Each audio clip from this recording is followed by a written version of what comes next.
Olá e bem-vindos. Nós chamámos-lhes nativos digitais. Dizemos que são obcecados com as redes sociais, mas será que conhecemos mesmo a geração Z? Hoje vamos mergulhar num estudo surpreendente que deita por terra um dos maiores mitos sobre eles. E olhem, isto pode mesmo mudar a forma como vemos esta geração. Esta pergunta da Forbes, feita já em 2018, resume na perfeição a ansiedade de todo o mercado. A geração Z não é o futuro, não, já é o presente. A questão a sério é, será que os conhecemos tão bem como julgamos que o conhecemos? E este enigma começa logo aqui. A geração Z é a primeira geração de verdadeiros nativos digitais. Perceber como é que eles se comportam tornou-se francamente uma urgência para qualquer pessoa que queira comunicar ou vender alguma coisa no mundo de hoje.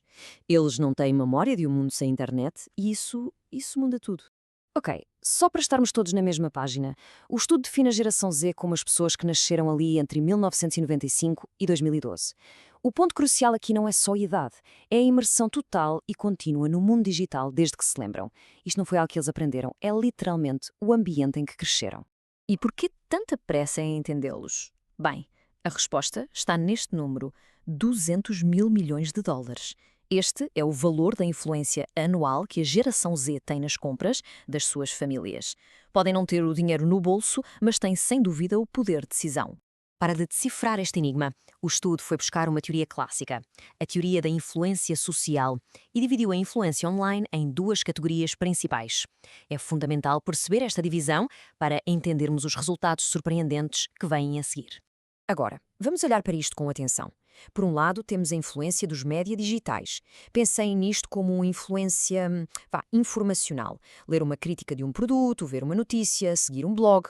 Basicamente é sobre recolher dados do vasto mundo da internet. Por outro lado, temos a influência da rede social, que é normativa. Isto é sobre a pressão, sobre as expectativas do nosso círculo mais próximo, amigos, família, colegas. É o querer pertencer, o querer ser aceite. E então, armados com estes dois tipos de influência, os investigadores decidiram fazer o quê? Pôr à prova os estereótipos mais comuns sobre a geração Z.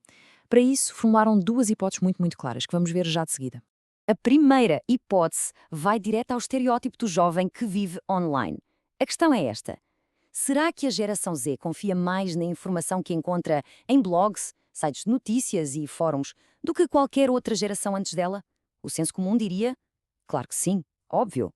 A segunda hipótese foca-se no lado social. A geração Z é famosa por viver a sua vida social online, sempre a comunicar com os amigos. Portanto, a lógica parece sugerir que a influência dos pares seria muito mais forte para eles do que para, por exemplo, os baby boomers. Mas será que os dados confirmam isto?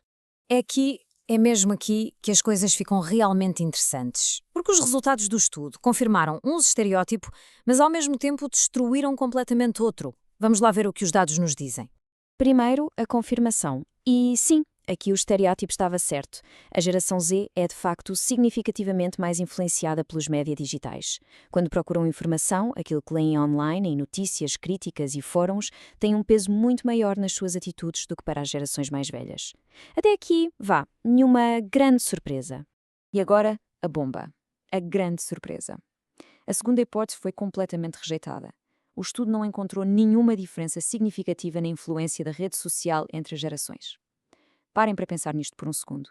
A pressão dos amigos e da família é tão poderosa para um baby boomer como é para um Gen Z. Aquele estereótipo do jovem que só se deixa influenciar pelos pares online, pelos vistos os dados dizem que é um mito. E este quadro ilustra a conclusão de uma forma brilhante. A história, no fundo, divide-se em duas. No que toca à informação que vem da internet em geral, sim, há um fosso geracional, claro, a geração Z é única. Mas no que toca à influência do nosso círculo social, esse fosso simplesmente desaparece. Somos todos igualmente influenciados pelas pessoas em quem confiamos. Então a pergunta de $1 milhão é: porquê? Porquê que a influência social é tão universal, quando tudo o resto parece apontar para uma enorme divisão entre gerações? Bem, o estudo sugere uma razão muito poderosa e se calhar inesperada.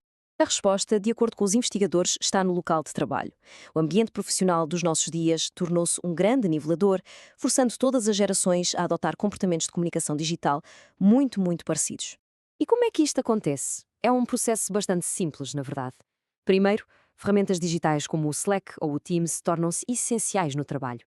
Isto obriga as gerações mais velhas a adaptarem-se, queiram ou não. Com a prática diária, toda a gente se torna fluente neste tipo de comunicação. E o resultado? O fosso geracional na influência social desaparece. A experiência partilhada do trabalho acaba por ser mais forte do que a idade que temos.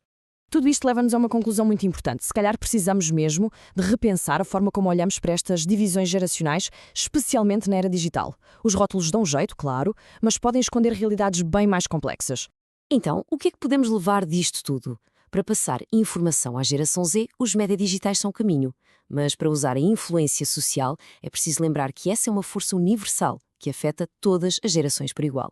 E talvez o mais importante, experiências partilhadas, como o trabalho, podem ser muito mais poderosas do que qualquer rótulo geracional. E terminamos com uma questão para reflexão.